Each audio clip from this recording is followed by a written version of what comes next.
ngebedah lagi soal hubungan. Karena dulu aku pikir untuk menjalin hubungan antar sesama itu tuh nggak seribet itu gitu. Ternyata kalau setelah dipikir-pikir dan didalami dan dijalanin, bangun hubungan itu berat dan banyak lika-likunya gitu.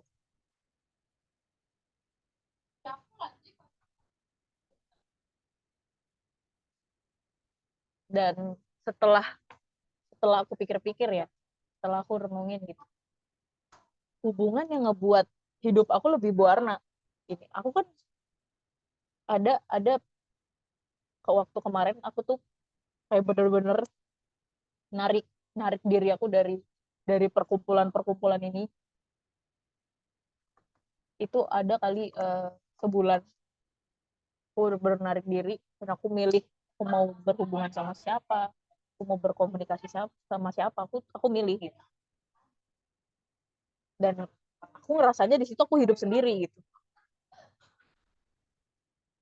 Aku rasanya hidup aku ya gitu-gitu aja, flat gitu. Kayak ya udah, kerja, pulang, tidur, kerja lagi, pulang, tidur, cuma gitu doang gitu. Hidup aku tuh kayak nggak ada warnanya, nggak ada dinamikanya, nggak ada naik turunnya.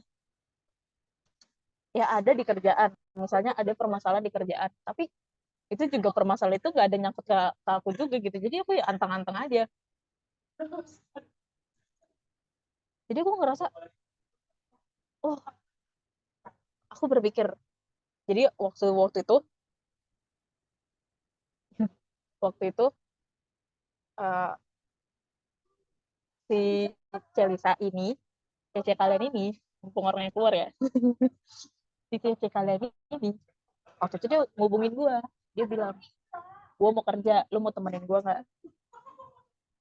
Awalnya gue nggak mau kan, kayak gue nggak ngejawab apa-apa, gue diem awalnya.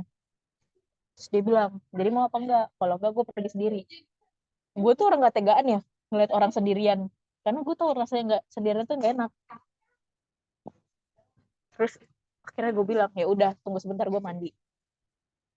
Tapi pada saat sampai di tempat, dia tidak sendirian, dia bersama anak-anak yang lain. Itu aku bete-nya nggak ketulungan. Itu bener-bener aku sini-sini tuh kayak gitu, boy, aku sini-sini dia banget lah. Kayak, wah, dia sialan nih orang nyebak gua gitu kan. Tapi pada saat itu gue ada kepikiran untuk pulang karena kayak ya udah lu ada temennya gitu.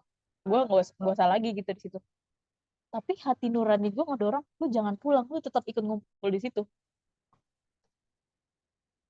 Jadi akhirnya gue ikutlah ngumpul di situ.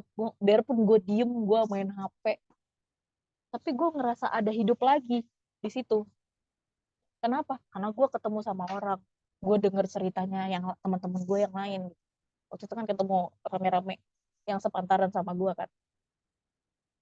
Gue ketemu sama cerita hidupnya dia, gue ketemu sama cerita hidup yang lain, yang satu lagi pusingin sama kerjaan yang ini.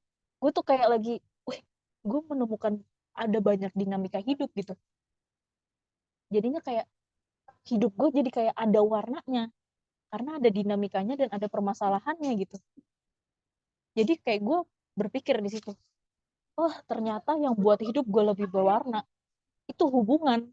Biarpun gue cuman diem di situ, tapi gue tetap butuh hubungan. Karena ini yang buat hidup gue lebih berwarna. Karena selama ini gue flat, gue nggak ngerasa hidup gue berarti gitu. Kayak, ngapain sih gue hidup kayak gini-gini aja, mending gue mati. Kayak gue sempat berpikiran kayak gitu gitu. Dengan punya hubungan membuat hidup gue jadi lebih berwarna. Biarpun sekalipun ketika lagi berteman, ketika lagi berhubungan, saya ini samping gue ada si Karin. Ya Karin ada aja lah yang ngeselinnya gitu. Ketika gue lagi sama Karin, adalah yang bisa gue bercandain sama Karin. Tapi adalah yang bisa yang kadang Karin tuh ngecewain gue gitu sama sikap-sikap yang dia kasih ke gue gitu, cara dia memperlakukan gue, tapi gue masih bisa tetap deket gitu. Itu yang buat gue, oh, hidup berhubungan tuh seindah ini ternyata ya kadang biarpun kadang ngecewain, tapi kadang bisa bikin seneng gitu.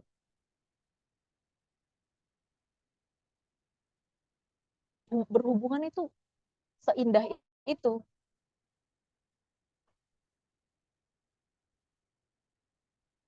Akhirnya dengan gua gua ngumpul pada saat itu ya, gue punya semangat lagi, semangat buat hidup benernya lagi, karena gue ngeliat teman gue memperjuangkan, dia menceritakan masalah hidupnya, terus dia mau perjuangkan gimana dia mau hidup bener gitu.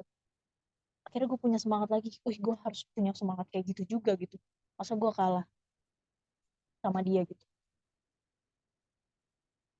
Yang buat jadi kita manusia itu semangat, punya gairah hidup ketika kita memiliki hubungan antar dengan Tuhan dan sesama.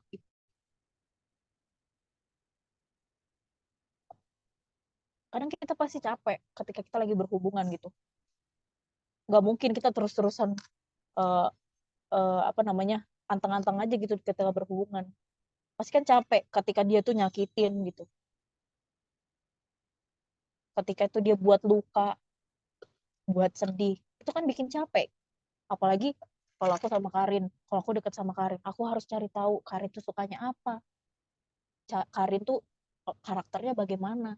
Karena dengan aku tahu Karin sukanya apa dan karakternya bagaimana, aku tahu cara memperlakukan Karin kayak gimana. Oh, ketika lagi Karin lagi marah, oh aku tahu Karin tuh cara ngatasinnya gini kalau dia lagi marah. Oh, Karin tuh kalau lagi bete cara ngatasinnya begini. Oh, Karin tuh kalau lagi seneng cara ngarahinnya kayak gini. Dengan kita kenal itu kan capek, bikin capek. Cari tahu, dengerin obrolannya Karin. Aku harus dengerin obrolannya Karin. Itu kan capek. Tapi itu yang ngebuat kita jadi ada semangat lagi gitu. Sampai kadang tuh aku kepikiran, gila ya, kalau aku nggak ada Lisa di hidup aku nggak ada Clara di hidup aku. Lisa Clara ini kan orang deket. Tania, kalau nggak ada Tania di hidup aku, kayak apa ya hidup aku ya? Kayak gimana ya hidup aku ya? Meskipun bahkan bikin capek, tapi kalau nggak ada orang ini, kita nggak akan tahu, oh cara ngatasin orang lagi marah tuh kayak gini. Oh cara ngatasin orang yang introvert tuh kayak gini. Oh cara ngatasin orang ekstrovert tuh kayak gini. Kita nggak akan tahu yang kayak gitu-gitu.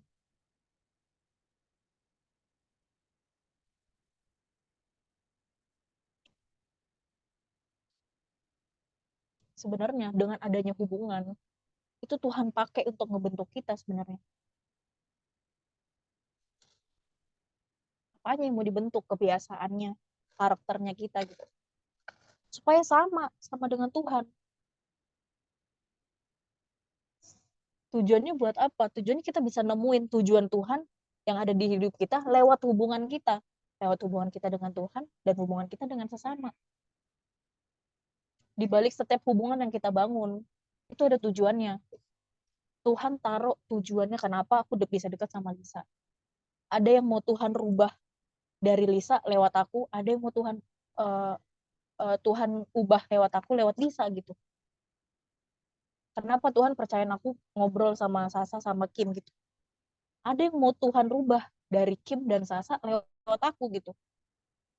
Dan ada yang Tuhan mau rubah dari aku lewat Sasa dan lewat Kim. Lewat aku tukar pikiran sama Kim dan sama Sasa gitu. Ada tujuan Tuhan dalam setiap kita bangun hubungan. Nah, ketika kita nemuin tujuan tersebut dan kita menuhin tujuannya gitu, pasti kan kita ngerasa seneng, puas. Oh, kayak gimana ya? Berasa bergairah. Pasti ketika waktu aku curhat sama Sasa, kan kadang aku tuh curhatnya sama Sasa. Kadang aku curhat. Jadi ketika aku curhat terus Sasa coba nenangin aku, kan pasti ada perasaan puas, ada perasaan seneng. Ih senengnya ternyata aku bisa nenangin Kak Bella. Oh senengnya ternyata aku bisa dengan kata-kataku yang kayak gini aku bisa ngerubah cara emosinya Kak Bella gitu. Pasti kan pernah ada perasaan Sasa yang kayak gitu. Begitu juga aku sebaliknya aku juga kayak gitu ke Sasa atau ke Kim atau ke Anggi. Ketika aku tahu tujuannya kenapa aku bisa dekat sama Sasa, kenapa aku bisa dekat sama Kim, terus aku menuhin, aku lakuin apa yang aku tahu, itu kan aku akan ngerasa seneng gitu. Tapi untuk bisa tahu tujuannya kenapa kita bisa dekat, mesti ada kebiasaan dan cara hidup dari apa yang udah kita pelajarin, dari kebenaran yang udah kita dapat. Perlu punya kebiasaan belajar firman, terus lakuin. Cari tahu Tuhan maunya apa lewat hidup kita. Kenapa Tuhan nempatin gue di sini, di Jakarta? Kenapa gue nggak tetap aja di Bontang? Kenapa Tuhan percayain gue kuliahnya di UGM? Kenapa gue nggak kuliah di Kalimantan aja? Di Kalimantan juga banyak tuh universitas. Kenapa harus jauh ke Jakarta? Itu harus punya kebiasaan nemuin tujuan yang kayak gini. Nemuin, oh Tuhan maunya gue ngelakuin ini hari ini. Tuhan maunya aku hari ini kerja, pulang kerja gue ke McD, gue ketemu sama anak-anak Geno, gue ngobrol sama anak-anak Geno, atau gue, oh gue pulang kerja, gue rapat sih, gue dapat sama di BKA dulu. Nah, tadi gue sebelum, gue ngobrol sama si Putri, sama Jenny, dan gitu dong, tadi kita ngobrol sedikit. Habis itu gue rapat, oh Tuhan mau gue ngelakuin ini, ada tujuan yang mau Tuhan kasih di situ, ada pembentukan karakter. Ketika lagi aku ngobrol sama Jenny yang orang di bawah aku gitu, misalnya umur di bawah aku, itu kan ada kayak misalnya, kalau misalnya aku orang yang nggak belajar ya, buat ngomong sama orang di bawah umur, itu harga diri kita jatuh banget gitu. Kalau orang yang nggak belajar ya, gue nggak nyambung sama lu masih anak SMA, gue udah ada kerja, kan gue harus nurunin dulu harga diri gue harus nurunin pemahaman gue yang tinggi gitu. Gue harus selamin cara pikir dia. Itu kan ada tujuan yang mau Tuhan kasih gitu. Nah kalau kita nggak nemuin ini dalam berhubungan, ya akhirnya ketika kita lagi jalin hubungan, kita bukan pembunuhan tujuan jadinya.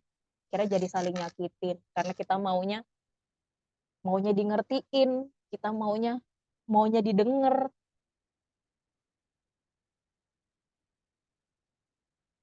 Jadi orang yang egois, akhirnya kita merusak hubungan kita. Padahal Tuhan percayain gue deket sama Sasa, tapi karena gue nggak nemuin tujuannya, akhirnya gue ngerusak rencana yang udah Tuhan bangun.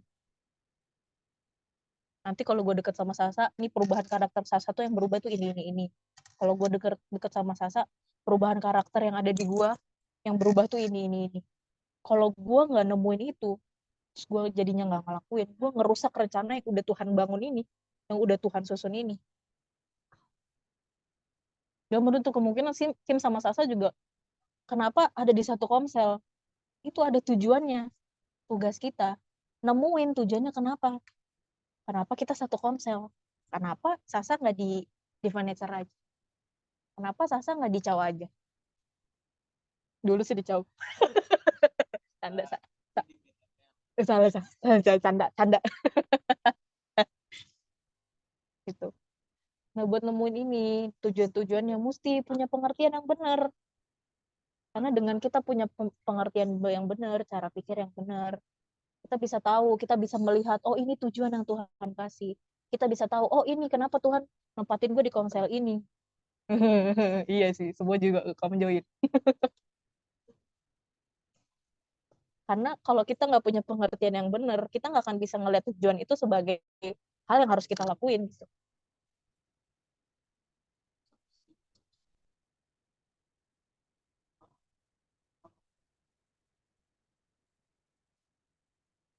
Nah itulah aku bilang hubungan itu penting, karena dengan hubungan manusia bisa menjadi lebih hidup. Ketika kita punya hubungan dengan Tuhan, dengan kita nyari maunya Tuhan lewat belajar firman, terus kita praktikin itu ke sesama, dan akhirnya kita punya hubungan ke sesama, kita ngerasa lebih hidup jadinya, kita punya semangat jadinya.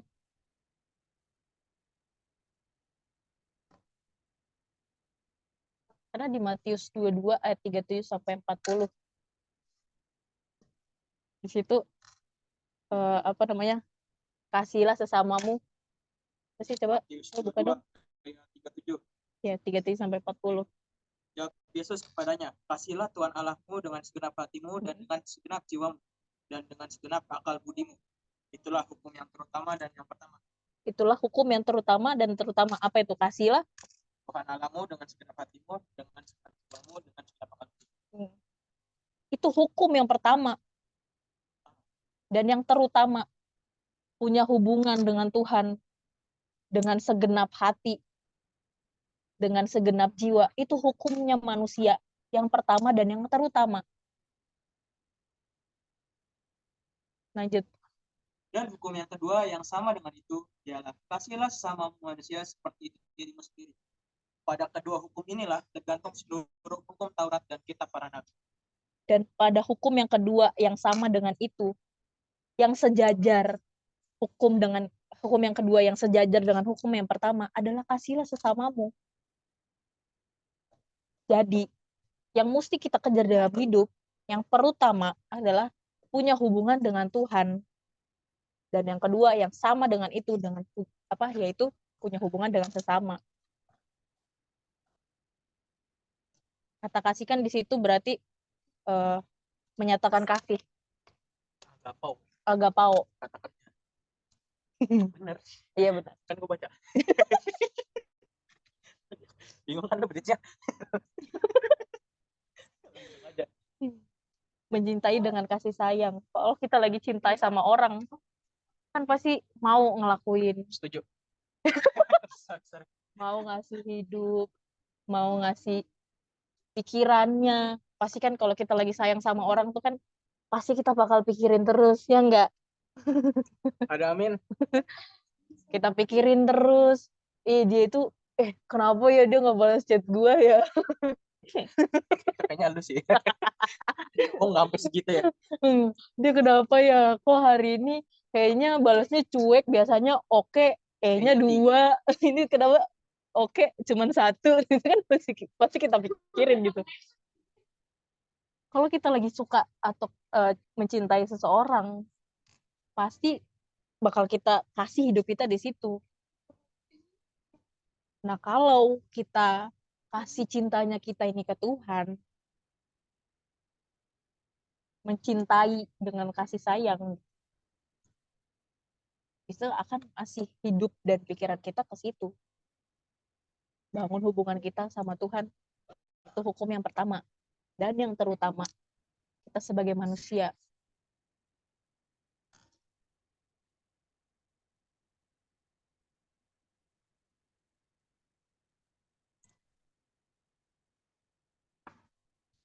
Nah, masalahnya kalau kita nggak mencintai, boro-boro untuk bangun hubungan sama Tuhan, untuk cari tahu tentang Tuhan aja kita udah males gitu. Kan kasih lo di situ kan nyatain kasih, berarti kita menyatakan atau memperlakukan menghidupi pikiran dan perasaan. Itu namanya menyatakan kasih, pikiran dan perasaannya Tuhan. Nah, kalau kita belajar mau mencintai Tuhan, kita mau bangun hubungan kita sama Tuhan, kita mulai cari tahu, oh Tuhan itu cara pikirnya tuh kayak gini, oh Tuhan tuh cara penyelesaian masalahnya tuh kayak gini. Nah, ketika kita melakukan apa yang kita tahu, oh cara Tuhan berpikir dan cara Tuhan menyelesaikan masalah kayak gini, itu sama aja kita menyatakan kasih atau kita mengasihi Tuhan. Sampai sini ngerti maksud aku? Kita menghidupi pikiran dan perasaan Tuhan yang udah kita dapat lewat belajar firman. Yang kita dapat lewat kita belajar di komsel, belajar di di doa malam.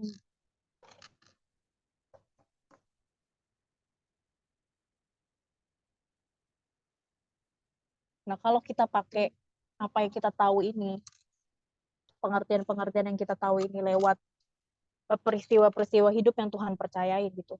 Ketika kita lagi berhubungan nih, misalnya aku sama Kim, terus ada berantem. Oh, kemarin cara Tuhan menyelesaikan masalah ketika lagi ngadapin masalah tuh kayak gini. Terus aku lakuin itu ke Kim. Itu sama aja aku lagi mencoba membangun hubungan aku sama Kim.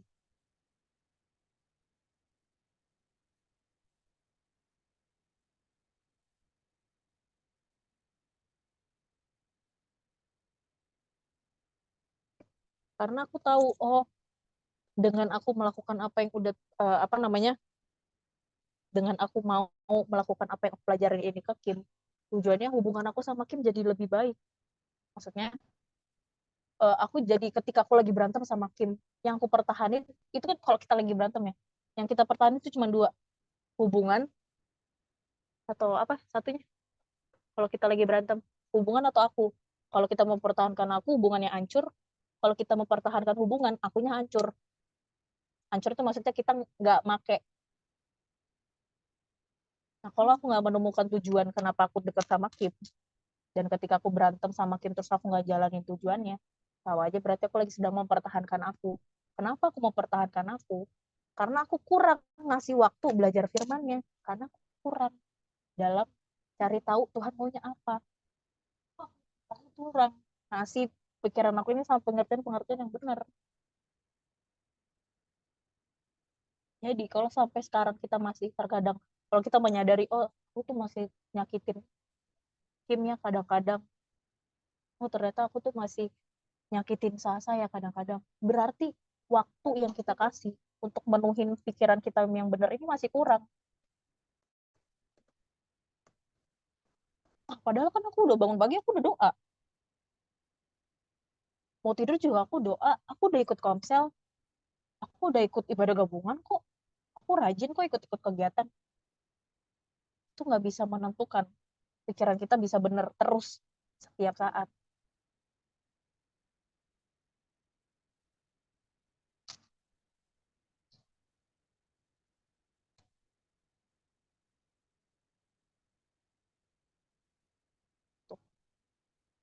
Jadi mesti kita kejar tiap hari. Gimana caranya kita punya pengertian dari Tuhan supaya kita bisa menyatakan kasih yang Tuhan kasih ke kita, ke Tuhan dan ke sesama. Karena itu hukum yang pertama dan terutama, dan yang sejajar dengan itu adalah hubungan dengan sesama. Itu nggak bisa diputusin dan nggak bisa, gue mau sesama aja deh, gue nggak bisa ke Tuhan. Tuhan nggak kelihatan soalnya, gue susah untuk bangun hubungan sama Tuhan. Nggak bisa. Sama Tuhan yang nggak kelihatan aja kita nggak bisa. Yang dia sumber kasihnya. Gimana caranya kita bisa bangun hubungan dengan sesama. Jadi poinnya, kalau hubungan sesama kita masih berantakan, masih banyak berantemnya, masih banyak selek-selekannya, berarti hubungan kita dengan Tuhan masih belum benar. Ini yang mesti kita kejar terus tiap hari. Hubungan dengan Tuhan. Ini itu poin utamanya. Karena dengan kita punya hubungan dengan Tuhan, kita pasti punya hubungan dengan sesama. Tapi kalau kita punya hubungan sesama tapi nggak punya hubungan sama Tuhan, nggak akan namanya bisa bertahan punya hubungan dengan sesama. Nggak akan.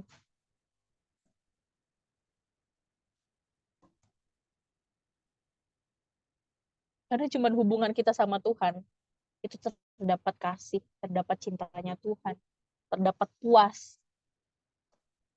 Kalau kita belum ngerasa puas, kita nggak akan bisa ngasih kasihnya kita, cintanya kita, gairahnya kita ke orang lain gitu. Nggak akan bisa.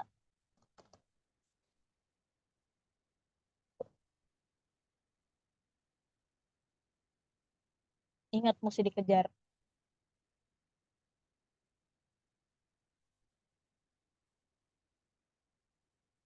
punya hubungan ini gitu. Karena cuma di dalam hubungan ada perasaan dikasihi, perasaan mencintai, mencintai, mengasihi, ngerasa puas, ngerasa bergairah, dan pastinya ada perbuatan baik. Karena ketika kita lagi jalin hubungan, pastikan aku berusaha memenuhi apa yang Kim dan Sasat butuhin. Nah, kalau aku berusaha memenuhi apa yang Kim dan Sasa butuhin, berarti aku menemukan tujuan dan aku melakukan pemenuhan tujuan tersebut yang Tuhan kasih lewat itu.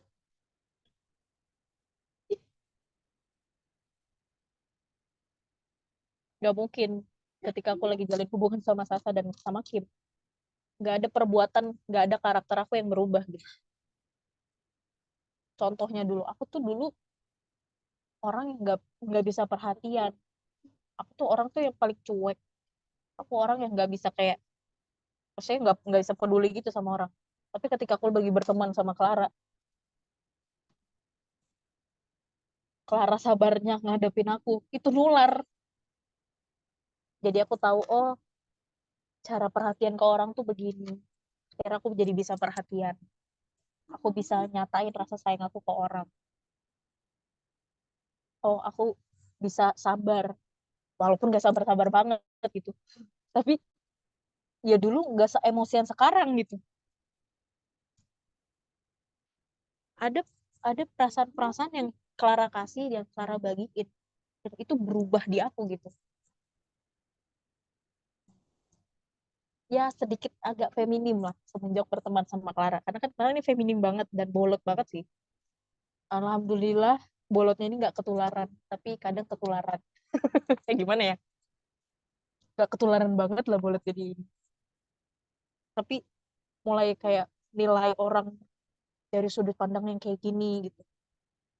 Coba untuk kompromi, coba untuk oh dengar dulu kenapa dia mau begini, kenapa dia bisa kayak gini. Dulu aku orang yang gak bisa kompromi. Tapi berteman sama Clara aku jadi belajar, oh cara kompromi tuh kayak gini. Kalau aku enggak, ya enggak gitu. Kalau itu nggak masuk di akal aku, ya enggak gitu. Gak bisa. Ada perubahan yang aku dapat dan ada pasti perubahan di Clara yang Clara dapat waktu dia berteman sama aku gitu. Jadi terus coba dikejar ini terus setiap hari, hubungan dengan Tuhannya dan hubungan dengan sesamanya. Karena kita butuh ini yang aku bilang dari awal tadi, ini yang buat hidup kita jadi lebih warna.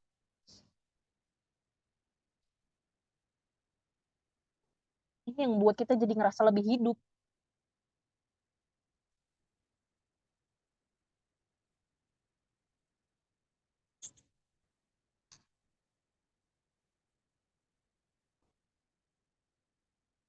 gitu ya guys ya. Jadi ya gimana ya, waktu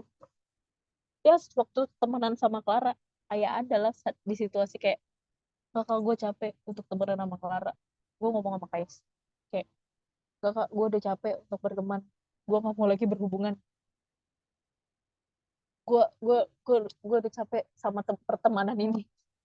Karena ya satu ribut yang ke masalah inilah, yang satu ribut masalah ini, gue udah puyeng kan, apa namanya, sama sama hidup aku aja udah puyeng. So, aku harus ngadepin sama yang satu yang ngambekan lah, yang satunya cemburuan lah. Kayak ah, udah kak aku nggak mau deh temenan lagi gitu. Sampai siapa yang ngomong sama aku kayak nggak bisa, lu perlu itu gitu, lu tetap butuh hubungan. Sampai waktu itu kayak juga kayak kasih tahu ya udah lu coba, kan gue sampai kayak bingung kenapa ya kak aku tuh kok emosian banget ya, tapi aku juga bingung kenapa aku suka tiba-tiba marah, aku bingung kenapa aku tiba-tiba apa namanya nanti baik nanti tiba-tiba marah tiba-tiba emosi tanpa sebab, aku bilang gitu. Aku juga nggak ngerti kenapa aku marah-marahnya gitu. Oh itu hormon gitu. Aku bangun hubungannya kurang, aku ngelakuin ceweknya kurang, kegiatan femininnya masih kurang, dan itu mempengaruhi hubungan antar sesama aku. Jadi semua orang aku berantemin, dalam hal sepele aja aku berantemin. Jadi itu bener-bener ngerusak hubungan banget gitu. Oke, nyadar ternyata karakter aku sebobrok ini ya, tapi aku nggak sadar kalau karakter aku sebobrok ini. Cegil. Iya, Kayak bocah tantrum, gak jelas. Kayak aku baru, dan aku baru menyadari itu baru-baru ini gitu. Terus selama ini, gila, aku temenan sama Clara tuh udah 7 tahun. Dan selama 7 tahun pun kayaknya dia nangis-nangis ngadepin aku deh.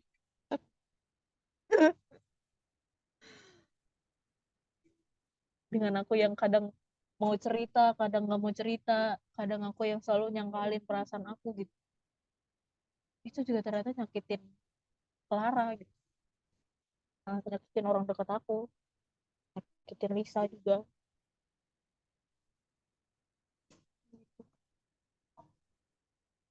Gitu guys.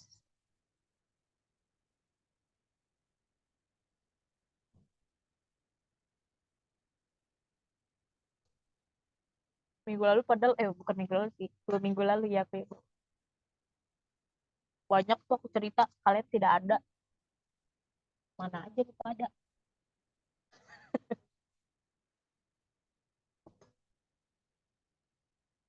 Rizalsa malah tidur, ngoro. Mohon maaf banget, itu ngantuk banget demi Pacar Allah lu, dah. Emang Kim pacar dulu? Siapa Kim?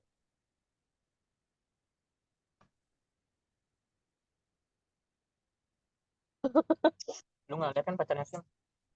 Yang mana? Makanya nganter. Emang ada? Oh, like that Kim. Enggak katanya. Enggak. Yang menyaksikan ada Ray, ada adik gua, ada Celisa, Kezia, Koko, Raymond. Oh, waktu pulang kemarin pulang bareng. Satu kuliah. Iya, balik bareng. Oh, gitu Kim. Diam-diam. Dan yang kemarin waktu yang diskusi kemarin yang di depan lu itu dia lagi. Waduh. Wah, yang mana tuh Kim? Lu ngapain sih diketik kan lu nggak di rumah ya? Kan lu bisa ngomong. Wah, Jajan Dia depan mah lu. suka gitu, Jajan depan lu lupa. sekarang. Wah, Gue serem nih. lupa bisa ngomong. Kim, belajar di Ponsel apa Kim? Nggak boleh bawa orang aneh ke rumah. Apa sih Wida Basudara? Berisik, bocil kematian. Lu apa sih beda baru saudara berisik. Bocil kematian. Kak Mele, ini udah Kamu Iri amin dan kamu? Dengki ya? Udah, Oh, udah amin. aku lagi nungguin kalian cerita. Roland jelek, Roland jelek. Roland jelek. Jelek-jelek ini ketemu Stop Basudara. recording dulu, coy. Oh iya.